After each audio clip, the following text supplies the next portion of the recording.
It's time for the Access of Easy podcast, the weekly technology digest that keeps you ahead of the curve.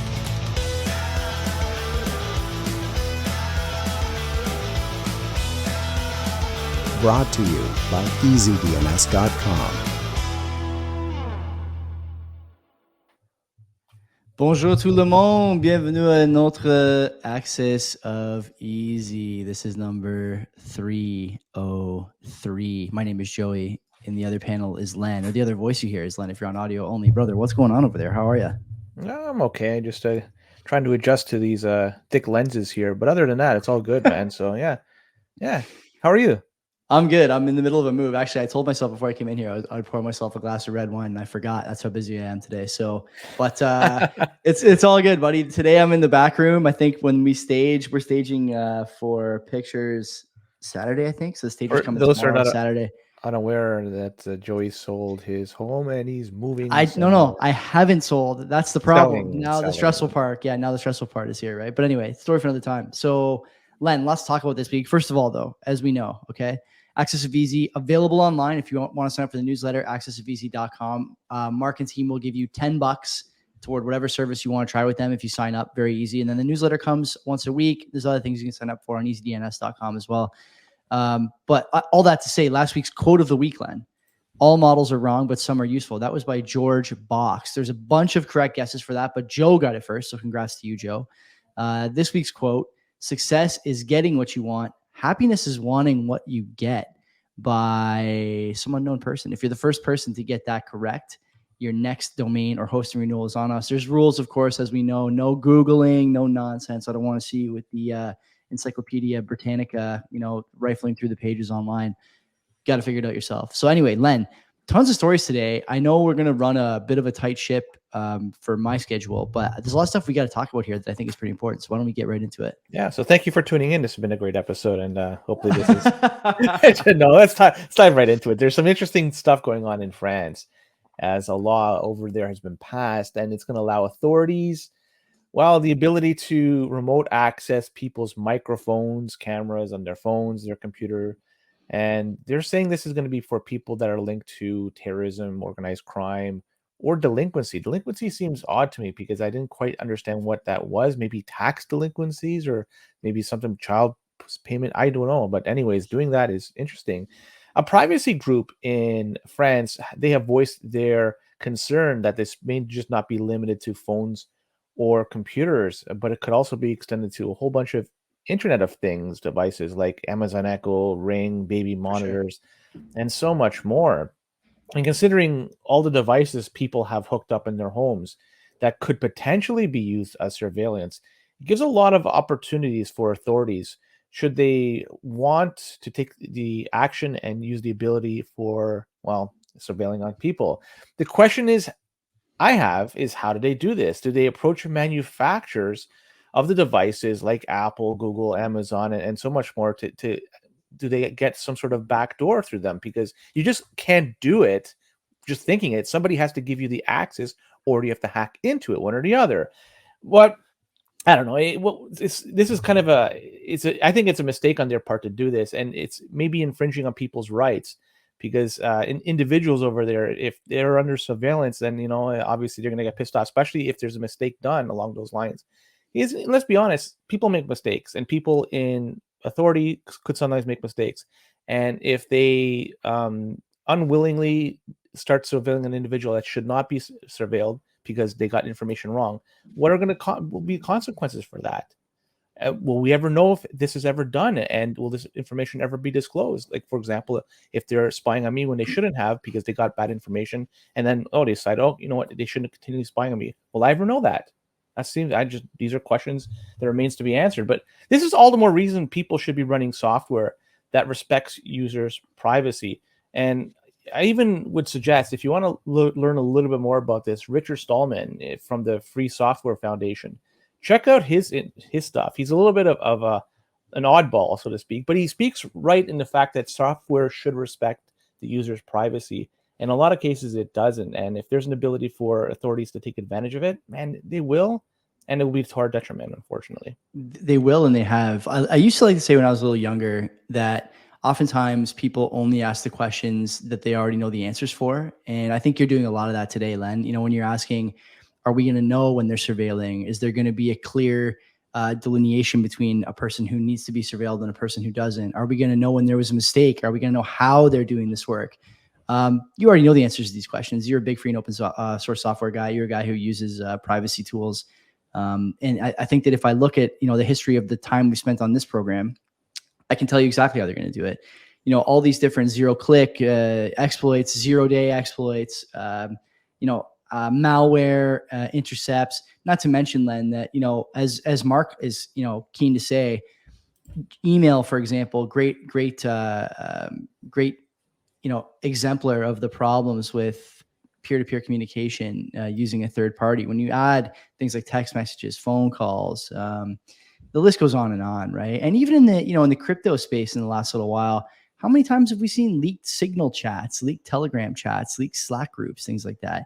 It's not necessarily that you're going to be surveilled through hardware. It's pretty easy to just knock off one of your buddies who's in a group chat and have them leak everything to you with the threat of jail or worse, right? People will do all kinds of things and betray all sorts of loyalties when they're put in a difficult situation. We've seen that many times, not just in recent history, but basically every good historical tale is one of either love or betrayal or both. And we've seen this many times over the last 2,000, 5,000, 10,000 years. You pick your number. This is unsurprising. To me, the bigger problem, though, is that this is a government not named the United States putting this into law. The Patriot Act has obviously been part of American culture and American legislative, options for the last 20 years, 22 years, whatever it's been. I'm not sure exactly how long, but some time. I'm surprised to see a place like France doing this. France, as we know, pretty quick to riot, take to the streets. If you cut their nap time short by 8 minutes and extend their working life by 2 years, they freak out and they'll burn the city down. They've done that many times. Let's see what the response is to this. Do people care? Are we so apathetic that this goes under the radar? I don't know, but interesting all the same. I would be on the lookout for more bills like this, Len. I think that's fair to say. Yeah, from more country. Maybe the U.S. was a testing ground to see how it's done, and now it's a template that could be copied moving forward. Yep. Something that has been copied as well is, a version of ChatGPT, and it's called Gippr, Gippr. It's the world's first ever conservative chat version of ChatGPT. And this was released to the world back in May of this year. And we hear stories all the time about ChatGPT, about how the programmers made it lean one way on a political spectrum. And Gippr is supposed to be the same thing, but give the results from a different political slant. And now we have AI programs. They're straddling different sections of the political spectrum. This is absolutely incredible. What a time to be alive. But there was some pushback about Gippr, and now it has been shut down by the folks at OpenAI. And the people behind Gippr say they were forced out because, they weren't conforming to the requirements for what can or cannot be said. And they may be delivering such things like deception, activity, and coordinated inauthentic behavior. This is according to the Gippr people. Something fell over. No problem. We just keep going. We roll the punches over here. But anyways, it looks like the people behind Gippr, which is known as Tusk app, they're now exploring alternate options just to get the Gippr AI back in operation. So good for them for trying to find something else. But in the grand scheme of things, OpenAI, this is their platform. They could do what they want. And if there's any biases in the results, then, they have to accept the criticism that comes along with all the actions that they do. But maybe we could have this settled in some sort of battle royal. Like we have the bots go in there. The last bot standing ultimately is the only one we can use. I think that's the best way to do it. But other than that, it's just OpenAI. They could do what they want. It's a centralized platform, and people have options if they want to go somewhere else, or even if this Gippr could find somewhere else to land. Good for them if they can. If not, they have to build something from scratch. But this is capitalism. Yeah. Again, it feels like we talk about censorship a lot on this program and even on CBP. Isn't the big concern for you that a company called OpenAI has basically now not only tried to pull the ladder up in front of legislators in the United States about what AI should be allowed to do and who should be allowed to create it, to try and corner the market, which is obviously huge and growing. If you look at like the mania around the NVIDIAs and other stocks that have an AI slant, isn't the other alarming thing that this guy now also deciding what the AI can respond with? It shouldn't matter what the use is of the program. The thing is ultimately a text prediction tool, right? It looks at things on the internet, looks at other responses, and tries to tell you what the next words are going to be. If you ask it to crawl a certain set of opinions, I don't see how that's different than saying, in the style of Vanilla Ice, write me a rap song on the benefits of free and open source software. If I ask you to do it in the voice or the style of a popular conservative commentator, conservative pundit, conservative politician, conservative president, I mean, is that going to stop the user from making that request? I don't know. OpenAI may or may not. I'm not sure. I haven't used ChatGPT in a few weeks, but ultimately, what are we talking about here? We're talking about the wrong think and censorship of valid opinions. Not only valid, but it's not like this is QAnon stuff, Len. It's not will jet fuel melt steel beams. It's what conservative ideas can I pull out of this thing, right? This is not anything less than what some 50% ish of America believes, generally speaking. 50% of Canada may believe, generally speaking. I don't understand the problem here, except that there's a clear attempt to censor the other side of the aisle, which is nothing new. It's disappointing but unsurprising. Well, they were first there. They have the opportunity to do what they want, and capitalism allows people to build competing products and let the best one win. Yeah. Anyways, let's move on. Cadet Blizzard. I think, what are we going to rank this one? I don't know. It's pretty good. I thought it's pretty good. You thought Cadet Blizzard? It's just too long. It's like a password that Chrome would generate for you, or like a Reddit username random generator. You know what? I'm going to give it 2.8. Yeah, that's 3 at best. It sounds like a gaming group, if anything. Well, it's associated with Russia, this Cadet Blizzard, and they have been responsible for destructive cyber operations, and it's suspected that it's mainly focusing on stuff like Ukraine, and this is they're hoping that it's going to help the war in Russia and hinder Ukraine's ability to continue with the fight. So the Cadet Blizzard produced something called Whispergate, and that's a malware. Whispergate, that's another low-ranking name, if you ask me. That malware from Cadet Blizzard wiped out the master boot records of a lot of computers in Ukraine. That's some nasty stuff when you're dealing with master boot record. And these are guys that looks like they're getting heavily involved with the war efforts over there between Russia and Ukraine. And really, this goes to show that this is the new age of warfare. And it's not just on the battlefield with guns and tanks and planes and all that stuff. There's going to be a cyber element to any type of war moving forward. And even a Cold War could also have that as well. So we're seeing this play out between Ukraine and Russia. And Russia seems to have the advantage with that respect. So it makes me wonder, are they up to the challenge if ever there's a competitor out there and they're going to challenge them? Because you see actors from North Korea, China, Russia in this case, they're numerous and they're getting a lot of activity, and all this experience they're gathering, they're going to be able to deploy that once it's time for them to use it.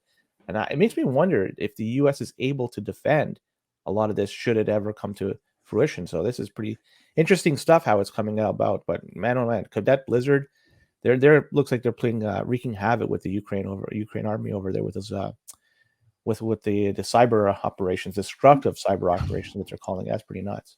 Very destructive. Master boot records, as you mentioned, there, nothing to fudge with. Isn't the question, Len, like, given the amount of, I don't want to call them drills, I also don't really want to call them war games, but like the simulations that you see major groups running in the United States or internationally at these, conferences and gatherings and WEF type, events, it seems to me like all of these countries, no matter how many drills they run, are unprepared. And so what I'm really wondering is, are they unprepared on purpose? And I don't think that's really conspiratorial to say. If I look at things like the power grid in the United States and the way that power usage is being framed by most modern politicians, at least on one side of the aisle, I'm maybe worried is too strong a term, but I'm vigilant anytime I try to be vigilant of stories of this nature, right? There's a group that should really be underpowered, right? Russia against Ukraine, which has the support of basically the entire modern world, all the G7, all the G20, save for Russia supporting the Ukraine. And I just wonder why they can't pin these things down. Microsoft is mentioned in the story as the, sort of company who's been able to make the connection between some of this malware in Russia. And again, you and I have talked about this many times. At some point, you have to start asking questions about, is this incompetence or is it on purpose? And I think it's fair to start asking these questions in the case of Ukraine, Russia, that conflict, and also, I think we're going to start seeing infrastructure attacks in the United States. Right? There was a story. I don't know if we talked about it in Access of Easy, but there was a story that at least 1 or 2 states have been under, in secret, basically sort of suffering in secret under this type of attack for some time. I wish I had more details. I shouldn't even said it now because I don't have the details, but it's like this is going to continue, to your point. And the US seems woefully unprepared. So does Canada, of course, and Europe probably the same. If we want to tie this back to the ChatGPT story, Google was mentioning in their internal communications that they thought they were going to be surpassed and overrun in terms of their BARD program and their GPT program, whatever, by open source players, because they're just more agile. They're quicker. They don't have to worry about this fleet of HR and legal and everything they do. It's probably the same for malware and related items. And so I just, I think about how quickly a rogue group could put together enough computing power to do some serious damage. This is a great example. They may be state sponsored in this case, I'm not sure, but certainly the best, black hats in the United States could inflict some damage on the US as well, or Canada, or whoever. And it just seems to me we're woefully underprepared. Don't get me started on the amount of hiring we've done, not based on merit in major in major countries, right? It's something worth talking about. As these attacks become more prevalent, you have to start asking these questions, right? And unfortunately, I think by the time we start asking them, it's going to be too late in a lot of cases. Well, think about how these are done. It's a thought, and then ultimately it's programmed and then put into reality.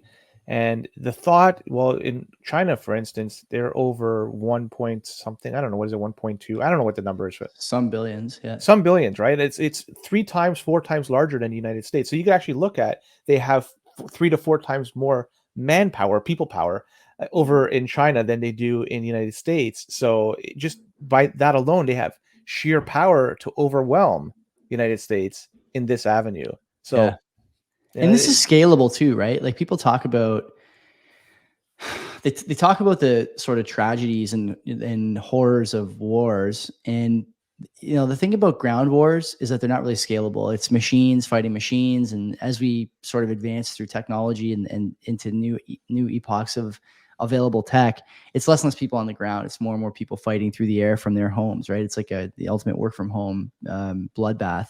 And this is scalable too, in a way that even machine and remote fighting is not. Like, to your point, if 1.4 billion people, if 0.005% of those people start to talk about hacking and get together online, it can do a lot of destruction, a lot of destructive things, like you mentioned. So I don't know. I'm looking forward to seeing how we respond. The royal we, I should say, kind of the Western alliance. So far, Len, I got to say, I don't have a lot of faith we're going to get it right. I hate to say that, but what's going on with Ukraine is a testing ground. I don't want to extend the story too long. And it's too bad that it is a testing ground. Like the best case scenario here is both sides come to an agreement. The peace is achieved. Everybody's happy. Lines are drawn, hopefully before the war started, and they go back to where they are. But I don't know if that's the case, because there's still going to be a lot of carnage, a lot of people dying, and a lot of things tested out at the same time. Yeah, and it's just too bad. You're playing with people's lives, though. Not just Ukraine lives, but lives. It's also Russian lives too that are going there, because they're dying, and everybody's dying over there. It's pretty sad. But anyways, let's talk about Fortinet and their FortiOS SSL-VPN. What a great name. Jumbled bunch of letters that is. Well, it has a flaw so bad that they're urging users to upgrade their systems. And this is software that is to allow connections between somebody outside to give an access remotely to a computer, like a private network or something along those lines. So it's good for people that are working from home or employees that are working at remote sites, so they are able to log in to their corporate networks and operate like they're functioning in the office. This critical vulnerability was found, and customers have been told to monitor the situation. That's a pretty interesting way of dealing with this. So those words to me just ooze confidence in the product. But they're advising customers also to take immediate action to upgrade to the most recent firmware that has been released.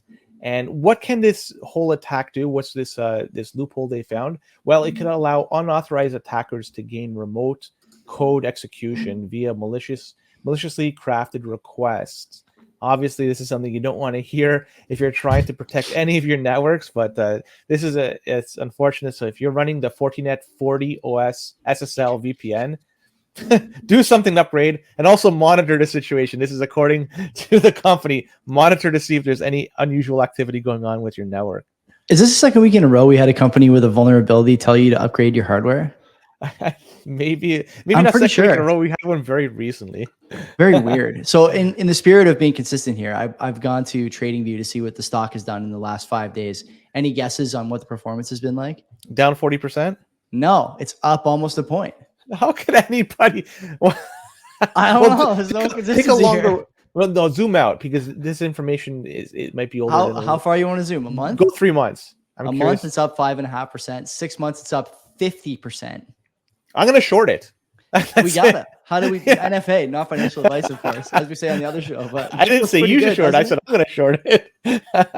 Looks pretty good out there. I don't know. Like, what again? Like, come on. There's so many options. If Apple told me one day that, like, listen, Joey, we value you as a customer, and this is why we're telling you there's a problem with the iPhone. It's not really reconcilable, and we want you to monitor and make sure you're not being taken advantage of. But as soon as you can, you need to buy another iPhone, the newer one.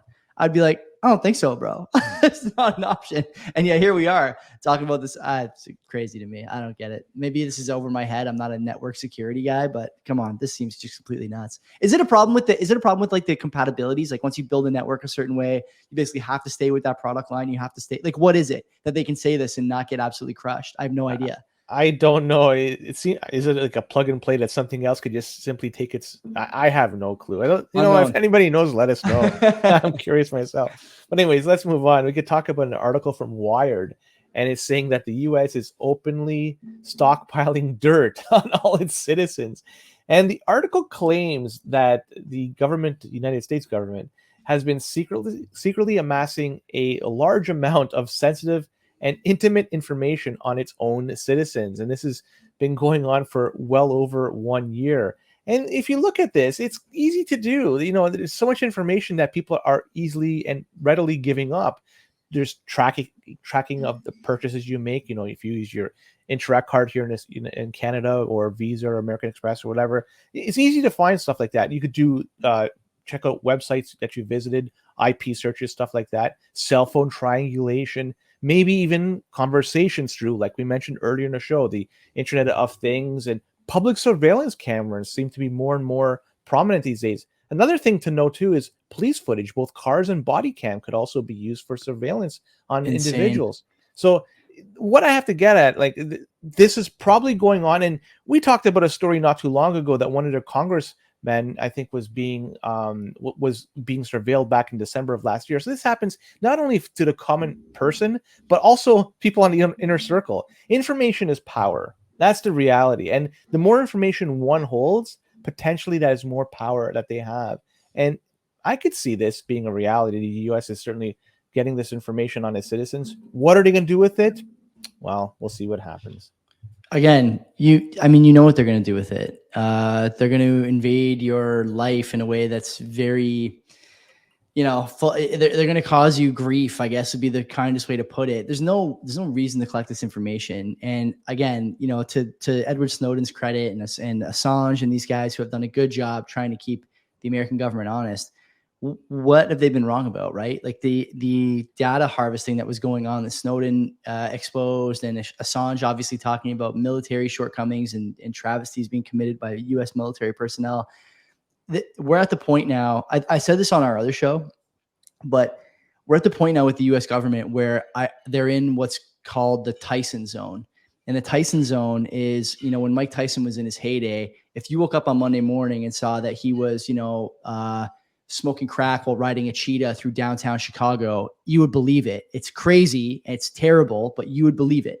And I think we're here now with the U.S. government. If a month ago or a year ago, I told you that they were stockpiling data like this story is claiming, you would have said, I don't know, I'm not sure. But after the last year, between COVID and inflation and all this other stuff, I think most people are there with the United States government. This is not a surprise.